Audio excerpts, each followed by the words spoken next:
Viewers अस्सलाम वालेकुम। मैं हूं आपका दोस्त मोहम्मद असलम और आप देख रहे हैं कंप्यूटर इन्फो।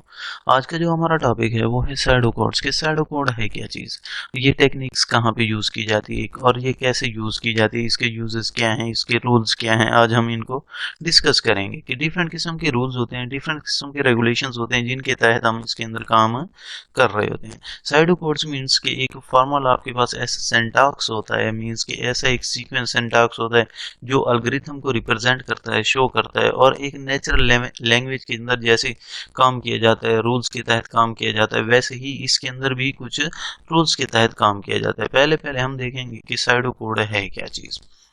साइडो कोड्स इसके जो प्रोनाउंसिएशंस है, मींस कि इसको जो पुकारा जाता है या इसको किस आवाज़ से पुकारा जाता है, किस लफ्ज़ से पुकारा जाता है, वो है साइडो कोड्स।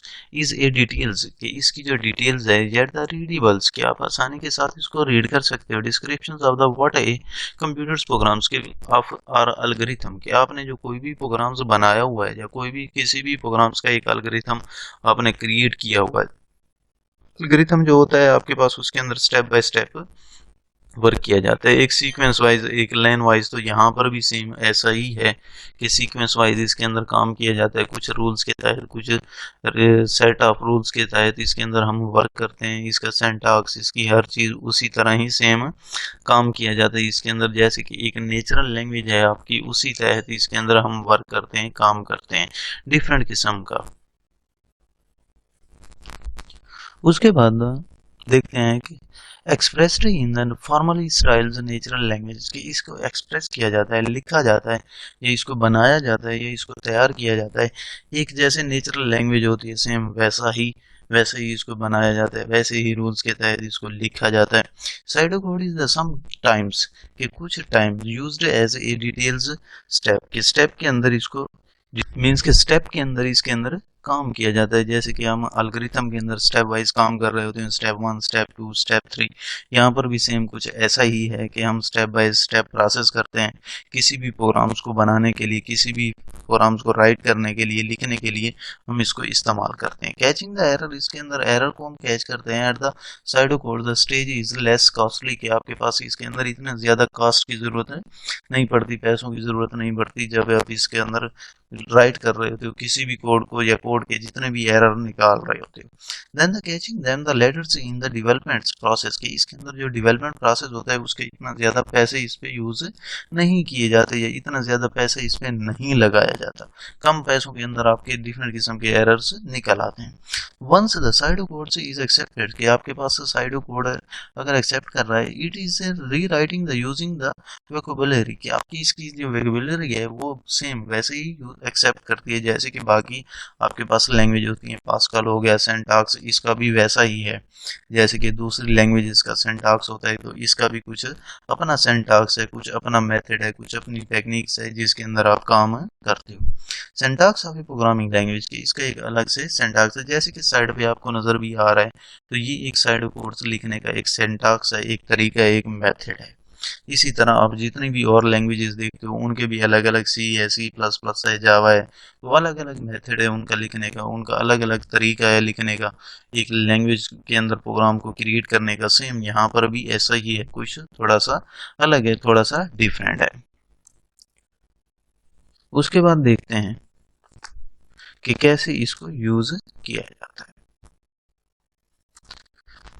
अब यूजिंग द साइडो कोड्स के जैसे कि आपको एक फ्लो चार्ट नज़र आ रहा होगा स्क्रीन के ऊपर। जैसे कि स्टार्ट है, इनपुट हॉर्स है, इनपुट रेट है, आपके पास पे है is equal to hours multiply by rate end. ये एक फ्लो चार्ट के अंदर एक आपने क्या किया है, एक प्रोग्राम जो बनाया हुआ है, एक आपने क्रिएट किया हुआ है। उसी तरह अगर साइड में देखें तो आपके पास एक और चीज़ नज़र आती है, साइडो कोड्स मीन्स के बिगिन इनपुट हार्स कि आप इनपुट करते हो, हार्स मीन्स कि इसके अंदर कुछ घंटे आप इनपुट करते हो जो आप यूज कर रहे हो। इनपुट रेट करते हो, pay is equal to hours multiply by rate. अब अगर इसको देखा जाए तो सिंपली वो लैंग्वेज है जिसके अंदर आप आसानी से समझ सकते हैं एक नेचुरल लैंग्वेज जो होती है।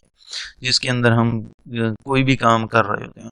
अब इनपुट का भी आपको समझ आता है, हर्ट्स घंटों का भी समझ आता है, आपके पास बिगिंस और एंड का भी समझ आता है, पे का भी, हर्ट्स का भी, रेट का भी, प्रिंट का भी और पे का भी। तो हर चीज़ आपको समझ आ रही है नेचुरल लैंग्वेज के तहत। जैसे कि नेचुरल लैंग्वेज आपके पास होती है सेम वैसे ही इसके अंदर काम किया जाता है, लेकिन कुछ रूल्स के तहत। अब यहाँ पर देखा जाए तो स्टेप बाय स्टेप आपका काम हो रहा है, स्टेप बाय स्टेप आपका वर्क हो रहा है। ये आपका फ्लो चार्ट है, ये उसी को रिप्रेजेंट किया गया है किसके अंदर, साइड ऑफ कोड के अंदर।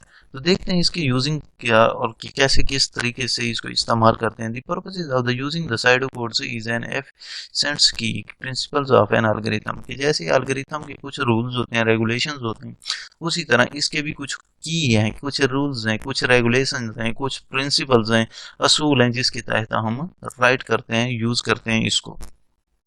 It is the used in the planning and algorithms with sketching out the structures की। जब हम algorithm का एक sketch बना रहे होते हैं, राइट कर रहे होते हैं, या हम स्ट्रक्चर बना रहे होते हैं किसी भी प्रोग्राम्स का, before the actual coding takes place, कि हम उसकी एक्चुअल कोडिंग लेते हैं और उसके अंदर डालते हैं। साइडो code is the understood by the programmers के, ये आसानी के साथ आपको अंडरस्टैंड करता है, प्रोग्रामर्स को अंडरस्टैंड करता है। मीन्स कि प्रोग्रामर इसको आसानी के साथ जान रहा होता है, पहचान रहा होता है कि क्या चीज़ इसके अंदर पुट हो रही है, क्या चीज़ इनपुट हो रही है, क्या चीज़ आउटपुट हो रही है, किस चीज़ पे प्रोसेस हो रहा है। इन सारी चीज़ों को इसके जैसे जितने भी प्रोग्रामर्स होते हैं, ऑल टाइप्स के प्रोग्रामर्स, वो आसानी से इसको जान सकते हैं, पहचान सकते हैं कि इसके अंदर कैसे काम किया जा रहा है। फिर उसके बाद देखते हैं कि इसके कुछ रूल्स हैं जिसके तहत इसके अंदर काम किया जाता है। पहला रूल है राइट ओनली वन स्टेटमेंट पर लाइन, कि आपकी जितनी भी स्टेटमेंट्स, एक स्टेटमेंट है तो एक लाइन के अंदर वो होना लाजमी है। कैप्चुलाइज द इनिशियल कीवर्ड्स, कि इसके इनिशियल कीवर्ड्स से आपने इसको स्टार्ट करना है, सीक्वेंस एक तरतीब के साथ ले जाना है। फिर उसके बाद आपने क्या करना है कि सीक्वेंस के साथ, तरतीब के साथ, सिलेक्शन के साथ सिलेक्टिंग करते जाओगे, आप लोग तरतीब के साथ चलते जाओगे। फिर उसके बाद अगर आप लूपिंग इसके अंदर यूज कर रहे हो तो लूप को भी इस्तेमाल कर सकते हो। कुछ रूल्स हैं इसके, तो मीन्स के लूपिंग मीन्स के एक चीज का बार बार रिपीट होना, तो वो भी आप इसके अंदर इस्तेमाल कर सकते हो। एंड मल्टी लाइन स्ट्रक्चर्स की, इसके अंदर एंड भी आप कर सकते हो मल्टी लाइन स्ट्रक्चर्स का, मीन्स के बहुत सारी लाइन भी आप इसके अंदर इस्तेमाल कर सकते हो। की स्टेटमेंट्स लैंग्वेज इंडिपेंडेंस के, हर एक स्टेटमेंट जो होगी आपकी वो उस लैंग्वेज पर इंडिपेंडेंट होगी, उसके ऊपर इस्तेमाल की जा रही होगी दूसरी स्टेटमेंट के ऊपर। मीन्स कि इसके जो रूल्स हैं वो ये हैं, बहुत ही इजी रूल्स हैं, आप आसानी से के साथ इनको समझ सकते हैं। Thank you students, dear students, subscribe my channel.